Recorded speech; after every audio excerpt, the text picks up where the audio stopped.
Hi, hello, and welcome. And no, I do not have to put on a fake smile, a facade, to come talk to you guys about model trains and understand why it's not good to pick apart manufacturers' issues, problems, and everything else in our locomotives. Welcome to H.O. Powertrain.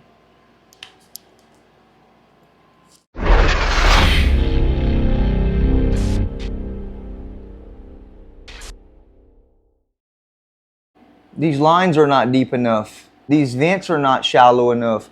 Oh look, these panels are not pronounced enough. Oh look, these trucks look so plasticky. Oh look, these steps don't look realistic. What are we getting ourselves into with picking apart manufacturers? What good is that? Well, what's the point of that? Well, quite honestly, the big part of it is clout chasing, content, and a lot of stuff that goes into YouTube. Produce content, it sadly is on the backs of other people, such as manufacturers in this case. So first and foremost, if you do not have a hand in building a model, such as these great models back here, or whatever model a manufacturer produces at their own will, then you don't know what you're talking about. Manufacturers put a lot of time and effort to bring you the highest quality possible to us model railroaders. Us model railroaders that really love to do modeling and have it in our hearts to do it.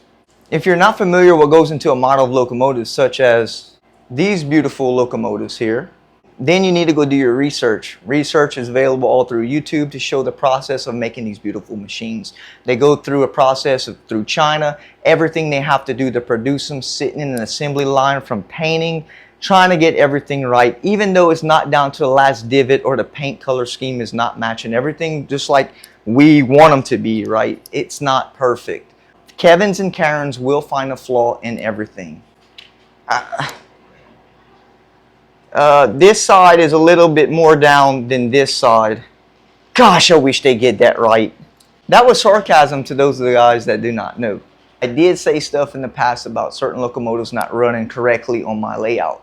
Well, I learned a lot with that, and it was a mistake for me even saying that. From knowing what I know now, what manufacturers put into their locomotives, the buck has stopped with that. I do not tear any more locomotives down. There's a reason for it. So addressing it and moving forward was very important for me to do, and understanding why manufacturers do things the way they do.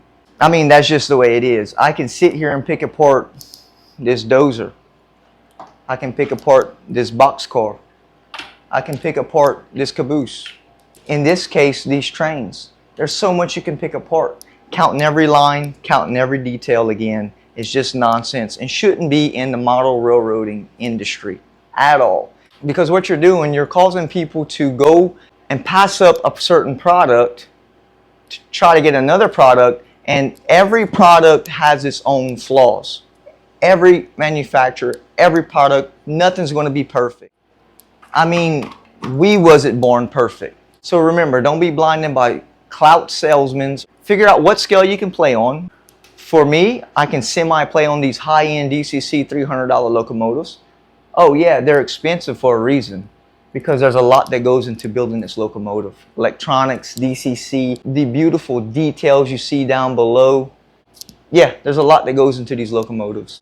A special team to design, sit down behind a desk, try to figure out what's going on with their products and making them better.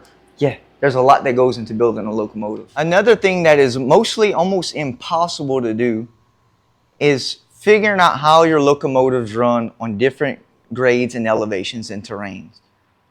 As on running, everybody has their own unique way of how they built their layout.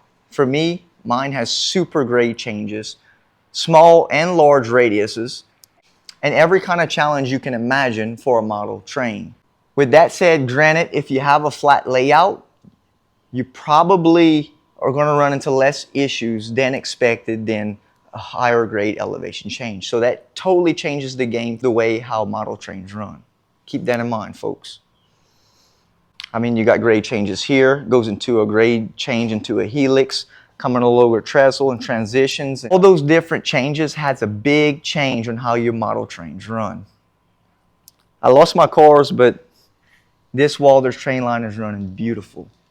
She runs great, man. So again, flat layout in a circle or very little challenges, will be hard to predict how any model train runs. Another perfect example on how things are not created equal. These two locomotives are exactly the same. Now, granted, before this other locomotive hit the floor and broke into pieces, one of the two was not running exactly like the other one. Why? Because they were never created equal from the factory. So one might be better, the other one might not be. So what I do in that case, do I send it back? No, because I can use one of these boogers in my yard. Very simple. Please understand and note that every model goes through a rigorous design again and is standard stamped when they leave the factory. And they are coded with credited standards. Remember that, folks. So with all that being said, I hope this enlightened folks. I do stand with all manufacturers, makes, and models. Again, they have different shelf brackets for everyone to enjoy the hobby. I mean, if it wasn't for Bachmann producing their train sets in Hobby Lobby, I would have never got into model railroading. I mean, as a kid, going into Hobby Lobby and picking out a Bachmann train set right off the shelf, affordable, all your tracks, all your power packs, all your trains in one box. What can I say? You get what you pay for, right? Glad to tell you that I washed away my naiveness of seeing through the facades and everything that tears down these beautiful model trains. Not going to happen. Not today. Not at HO Powertrain. I'll catch you on the next one.